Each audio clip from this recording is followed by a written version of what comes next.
이 세상에는 좋은 학문들이 무지무지 많습니다.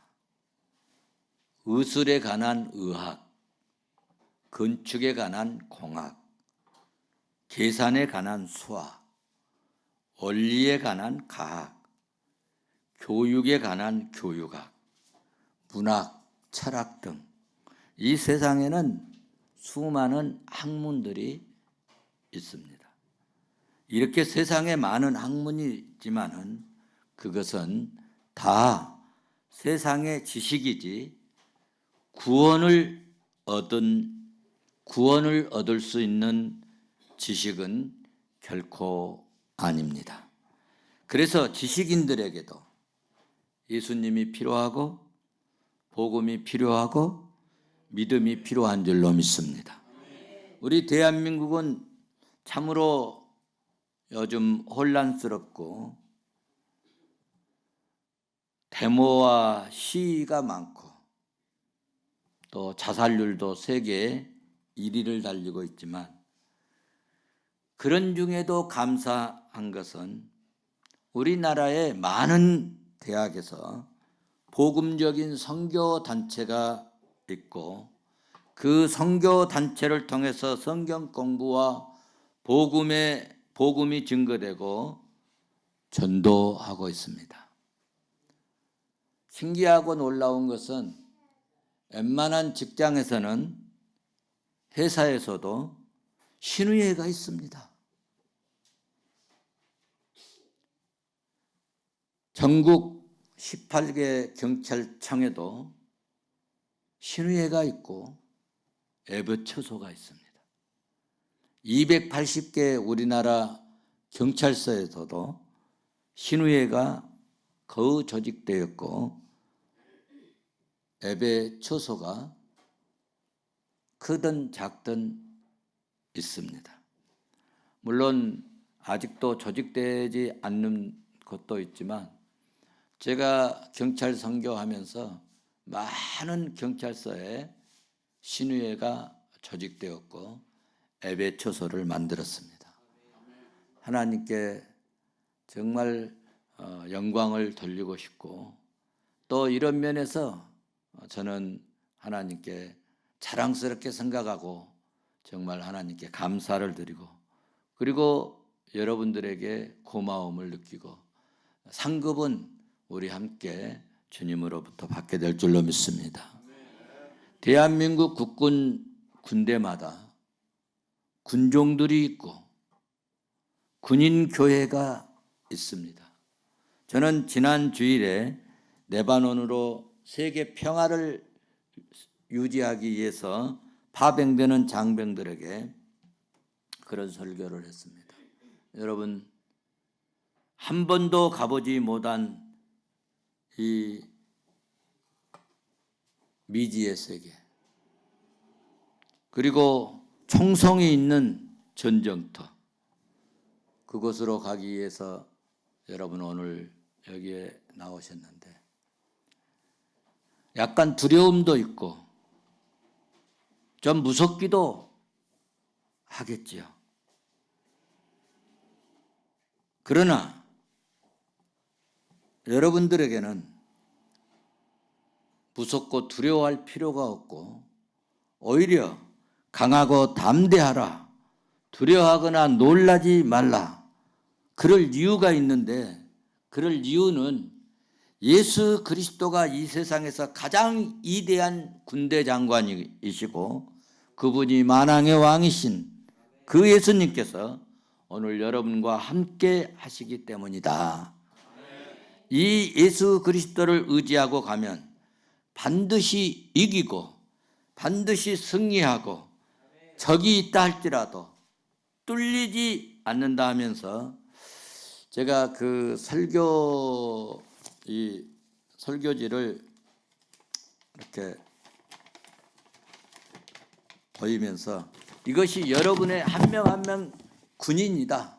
이 군인들이 혼자 있으면 뚫리고 포탄이 뚫리고 총성이 뚫어지지만 마귀가 뚫리지만 생명 되시고 반석 되신 예수님께 의지하면 뚫리지를 않는다. 이 말씀을 증거했더니 군인들이 박수를 치고 할렐루야 아멘, 놀라운 역사가 일어났습니다. 그렇습니다. 우리가 정말 예수 그리스도와 함께하면 주님이 우리의 군병대장 되시고 우리의 삶의 주관자가 되셔서 우리를 때로는 보호하시고 지키시고 때로는 훈련도 시키시고 때로는 우리에게 이런저런 필요한 모든 것을 공급하시는 하나님이시다 라고 저는 믿습니다. 군인에게도 여러분 총도 필요하지만 예수가 필요합니다. 경찰들도 마찬가지입니다. 경찰들도 사법권이 있고 그들에게 옆구리에 권총이 있고 그렇지만 그들에게 복음이 필요하고 믿음이 필요하고 지혜의 왕이신 예수 그리스도가 필요하고 사람의 마음을 움직이고 감동을 주고 역사하게 하는 성령이 그들에게도 필요한 줄로 나는 믿습니다. 그래서 저에게 주신 사명과 은사를 통해서 이제 전국 경찰서에 신우회가 거의 다 조직할 수 있도록 하나님이 저를 쓰셨습니다. 우리 교회는 경찰 복음화를 위해서 힘쓰고 기도하고 우리 모두 협력자가 되어 주신 줄로 믿습니다. 요즘에는 하나님이 은혜를 주셔서 병원에 사역의 길을 여신 하나님께 감사하면서 병원의 직원들이 314명이라고 그래서 아침에 조회를 하는데 우리 강 집사님 부부 가셨지만 그 안에 꽉 차잖아요.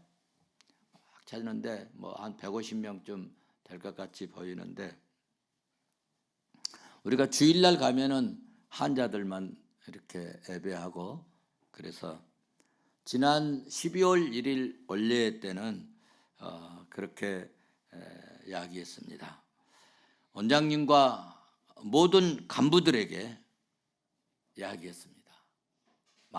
전체 모인 원례 때 청와대에서도 신우회를 조직했었다.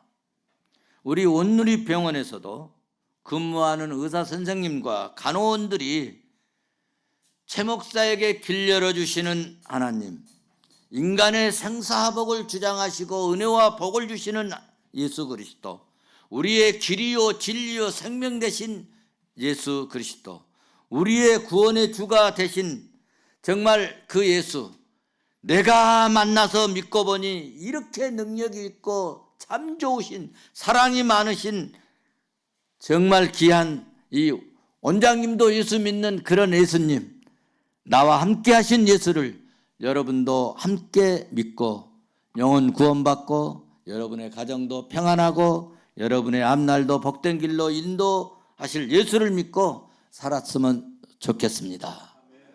그래서 우리 신우회를 조직할 텐데 원장님, 또 우리 김 부장, 또 총괄본부장, 이 간호사는 최고 책임자가 간호의사에서 간호의사님 좀 도와주시기를 바랍니다. 협력해 주시기를 바랍니다. 그렇게 부탁을 했습니다. 좋은 결과가 있을 줄로 믿습니다. 우리도 하나님이 주신 은사, 하나님이 주신 달란트, 하나님이 주신 사명 따라 주님의 부름에 따라서 살면 돕는 자 붙여주시고 뒤에서 주님이 돌아봐 주시고 성령 하나님께서 이끌어 주실 줄로 나는 믿습니다. 12 제자 중에 한 명은 주님이 육이 되도록 버려두셨지만 11명 중에 사도 바울만 이방 선교사로 하나님이 사명을 주셨습니다. 사도라고 해서 모두가 다 똑같이 이방 선교를 한 것은 아닙니다. 물론 베드로도 시도를 했지만 특별히 사도 바울에게 은사를 주시고 또 그에게 달란트를 주시고 그에게 사명을 주셔서 이방 선교를 담당하도록 역사해 주시고, 그래서 은사 주시고 달란트 주셔서 엄청난 핍박과 말할 수 없는 고난과 고통을 당하면서 사명의 끈을 놓지 않고 세계적인 철학의 도시에 철학적인 멋진 예수 그리스도의 복음을 증거하고 설교를 했는데, 그래서 많은 열매를 맺지 못하고 그래도 몇 사람 복음을 받고 예수 믿는 자들이 생겼습니다. 그러나 조롱하는 자를, 비판하는 자들이 있어서 사도 바울은 그들에게 그렇게 마지막 메시지를 남깁니다. 창조주 하나님을 믿지 않고 예수 그리스도를 믿지 않고 이 많은 우상들 앞에 절하고 우상들을 극진히 섬기는 그들에게 지금 회개하고 지금이 회개할 때라고 애치고 아덴을 떠나서 이제 고린도로 향하여 오늘은 고린도라는 도시에 도착했습니다. 고린도 도시는 그리스에서 가장 세속적인 도시입니다. 원래 도시의 바닷가가 항구로 이렇게 발전한 도시는 그 지역에 술집도 많고 또 이제 퇴폐적인 것도 많이 있는 법입니다. 지금 영상에 보시면 이 고린도 지역의 이 도시는 이 펠로폰 이 네소스 이 반도가 아주 길쭉하게 있어가지고 양쪽에 이렇게 이제 항구가 있는데, 이 항구가 하나만 있어도 술집이나 유흥업소가 많은데 고린도에는 항구가 2개 있어서 이 항구가 2개가 이 마주보고 있었는데, 여러분 항구가 2개면은 어느 정도 술집 또 퇴폐적인 그런 이 도시인가를 여러분들이 상상하고 짐작할 수 있을 것입니다. 그래서 음란한 사람을 부를 때 뭐라고 부르느냐 하면은 고린도인이네, 그렇게 부를 정도로 별명이 생길 정도로 그 정도로 유형애가 생길 정도로 고린도가 타락한 그런 도시였다는 것입니다. 고린도에는 이 아프로디테스라는 신전등이 있었는데 거기에는 창녀들이 약 1,000명 거기서 신전에서 종사하고 있는 그런 도시에 사도 바울이 오늘 도착했습니다. 그런데 말이죠, 여러분 사도 바울이 대단한 분 아닙니까? 그렇죠? 그런데 지금 고린도에 도착한 사도 바울은 마음 상태가 어땠는가 하면은 매우 의기소침해 있었습니다. 왜냐하면 철학의 도시 아테네에서 철학적인 용어까지 써가면서 복음을 멋지게 선포했는데 믿는 자가 서너 명밖에 안 되었다는 거예요. 그래서 매우 실망스럽고 좀 낙심되었고 영적으로 사기가 꺾어져 버렸습니다. 그런데 고린도에 와서 보니까 완전히 한락가라는 것입니다. 그래서 이런 한락가에 그래도 종교성이 있는 그 아덴에서도 전도가 안 됐는데 이런 한락가에 복음을 증거한들 이 사람들이 정말 예수 믿을까? 저 사람들이 정말 예수 믿을까? 복음을 받아들여? 그런 생각이 들었다는 것입니다. 그래서 주눅이 들고 영적으로 눌려서 있었습니다. 그런데 말이죠, 그런 것을 주님이 다 살피시고 있었어요. 그때 그 사도 바울의 고백이 있는데요, 고린도전서 2장 여러분 3절을 가서 보시면 그 고린도 그 교인들에게 내가 당신들한테 왔을 때 어쩐 줄 알아? 하고 고백한 고백이 있는데, 고린도전서 2장 3절입니다. 내가 너희 가운데 거할 때 약하고 어땠다고요? 두려워하고 심히 떨었다 고백하고 있는 거예요. 사도 바울 같은 사람도 이렇게 잘 안 되고 힘들 때는 두렵고 떨었다는 것 아닙니까? 여호수아도 요단강 앞에서 여러분 갈 수 없고 힘들고 불가능, 인간의 생각으로 도저히 불가능하고 그러니까 두려워하고 떨었잖아요. 그래서 여호수아서 1장 9절은 하나님께서 나타나서 말씀하시는 겁니다. 뭐라고 말씀했어요? 강하고 담대해라. 강하고 담대해라. 두려워하지 말아라. 놀라지 말아라. 어디로 가든지 내 하나님이 여호와가 너와 함께 해주겠다. 할렐루야. 저는 이 말씀을 너무너무 좋아합니다. 저도요, 사역하면서 참 좀 막 이렇게 은혜가 막 되고 좀 부흥하려고 하다가 한두 사람 뭐 이렇게 또 막 말썽을 일으키고 뭐 그럴 때 참 낙심이 되고 힘이 빠질 때 있어요. 그럴 때마다요, 제가 여호수아서 1장으로 갑니다. 말씀을 붙듭니다. 그래, 내가 사람 보고 하는 거 아니지. 한 명이면 어떠고 두 명이면 어떠냐. 그런 마음을 갖습니다. 아니, 시작할 때는 아무도 없을 때 여러 사람이 있는 것처럼 혼자 설교도 했다. 그런 생각을 그때 품습니다. 그러면 주님이요, 위로를 해주셔요. 위로를 해주세요. 구약 시대나 신약 시대나 사명자에게 하나님은 힘을 주시고 함께 하신 하나님은 오늘도 함께 하시고 능력 주실 줄로 믿습니다. 사도 바울이 두려워하고 힘들어할 때 여지없이 하나님은 나타나십니다. 뭐라고 말씀하셨을까요? 너무 힘들면 그만둬라 그랬을까요? 이렇게 힘들 때는 좀 쉬어가거라 그랬을까요? 아닙니다. 오늘 본문 18장 10절을 9절 10절에 말씀합니다. 9절을 여러분 같이 봅니다. 밤에 주께서 한산 가운데 바울에게 말씀하시되 두려워하지 말며 침묵하지 말고 말하라. 할렐루야.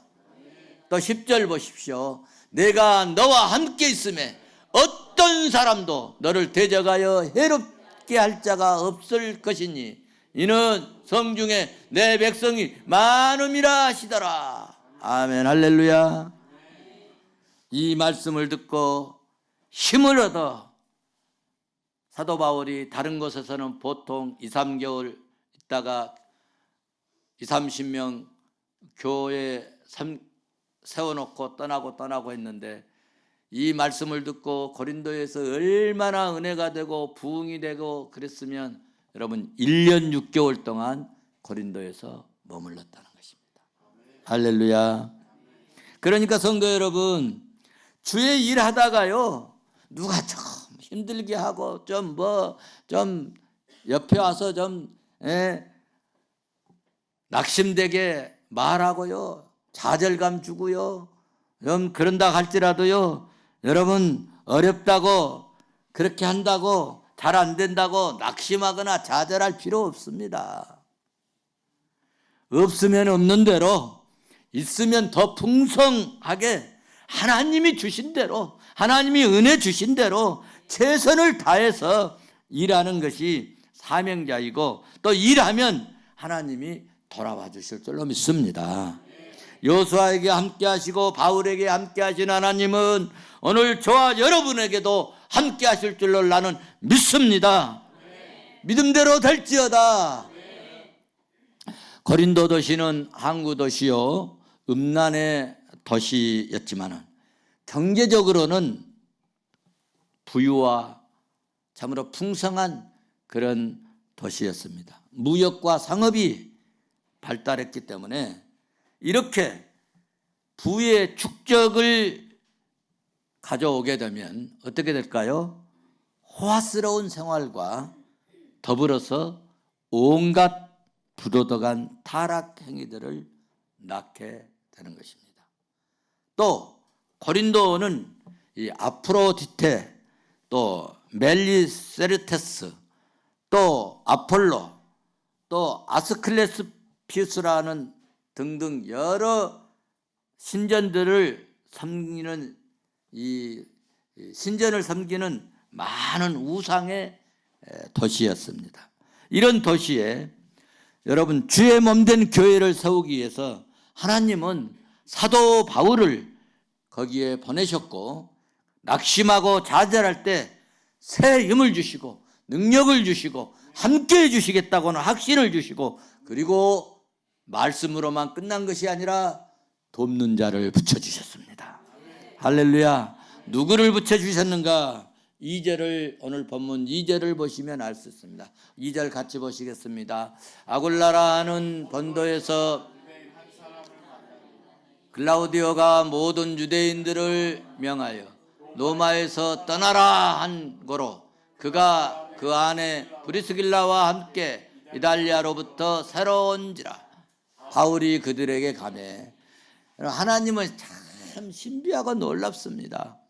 이 바울의 이 사역을 돕기 위해서요 브리스길라와 아굴라를요 그 로마에서 올 이유가 없어요. 그런데 유대인들 다 떠나라. 황제가 명령을 한 거예요. 그러니까 그 명령 때문에 본도에서 난 이 유대인 그가 지금 여기 고린도로 피난 온 겁니다. 이사 온 거예요. 누구를 만나게 하시려고? 바울을 만나게 하시려고. 만나서 뭐 하게 하시려고? 돕게 하시려고. 할렐루야. 참 하나님은 신기하고 놀랍습니다. 여러분은 오늘 왜 여기 푸른 성에 오셨습니까? 하나님이 인도하셨어요. 오늘 또 사도 바울에게 좋은 사람 붙여주셨습니다.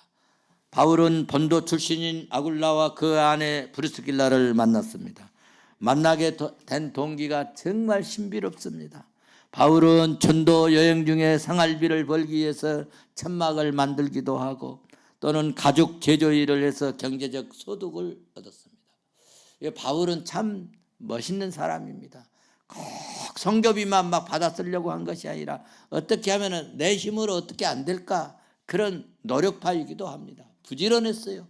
저도요 어떻게 하면 좀 교회에 한번 멋지게 예쁘게 그 동네 찾아가려면 저 푸른성 교회 그 멋있는 교회 있잖아. 그런 교회 한번 지어보고 싶어요. 정말 지어보고 싶습니다. 그래서 요양원도 한번 해보고 하나님께서 좀 경제적인 풍성함을 주시면 교회에 속히 건축할 수 있겠다. 그런 마음으로 해보기도 하고 그리하였습니다. 바울이 그리하였습니다. 여러분 참조로 20장 사도행전 20장 34절 고린도전서 9장 1절에서부터 18절 고린도후서 11장 7절에서 12절 성경을 안 읽으면 이런 내용 모릅니다. 이런 곳에 가서 보면 바울이 이렇게 일했다는 것이 쫙 나옵니다. 나와요. 바울은 계속적으로 전에 일했던 그 일을 하다가 장막을 만드는 직업 가진 그들을 같이 쉽게 말하면 건축업을 하니까 건축일 하다가 같이 만나게 된 거예요. 로마에서 고린도까지 오게 된 것은 유대인 이 사회 안에서 폭동을 저지하기 위해서 로마 황제가 모든 유대인들 다 떠나버려라, 다 나가라, 그런 칙령을 내렸기 때문인데, 이와 같은 여러분 이 세상적인 역사를 결국은 사람들이 하는 것 같으지만 하나님께서 개입하시고 역사 속에서 이루어진 줄로 믿습니다. 이 세상의 역사는 결코 우연이 없습니다. 아시죠, 여러분? 우연이 없. 이 사전에 우연이라는 단어를 빼내야 돼요. 하나님의 은혜와 섭리, 성령의 이끌림으로 아굴라와 브리스길라를 만나서 교제하게 되었는데, 주님의 은혜로 시간이 지나면 지날수록 더욱더 그 관계가 좋아지고 관계가 깊어지게 되었습니다. 아굴라와 브리스길라는 사도 바울의 사역을 돕는 일에 어느 정도 협력을 했느냐, 목숨을 내놓을 정도로 바울의 진실한 믿음의 친구가 되었고 그리스도 안에서 믿음의 동역자가 된 줄로 믿습니다. 뿐만 아니라 이방의 모든 교회에 대해서도 희생적인 수고와 애씀이 봉사가 있었기 때문에, 여러분 사도 바울의 사역의 말미에 로마서 책에 그 내용이 기록되어 있는데, 로마서 16장 여러분 3절 4절을 같이 보고 오늘 말씀을 마치도록 하겠습니다. 한번 같이 보겠습니다. 너희는 그리스도 예수 안에서 나의 동역자들은 브리스길라와 아굴라에게 문안하라. 4절.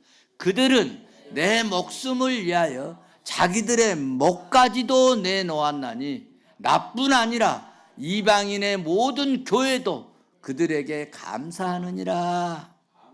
할렐루야. 그렇습니다. 브리스길라와 아굴라는 자신의 유익을 위해서는 아주 둔감했어요. 자신을 위해서는 정말 어쩌면 저 같았는지 몰라요. 그리고 정말 주님을 위해서, 주의 영광을 위해서는 목숨까지 내놓을 정도로 사도 바울의 사역을 보았고, 그리고 영적인 일에는 아주 민감했다는 거예요. 이방인 전도 사역을 할 때 얼마나 구제 헌금을 잘하고 고마운 마음으로 했는지, 이방인의 모든 교회도 그들에게 뭐 했다는 거예요? 감사했다.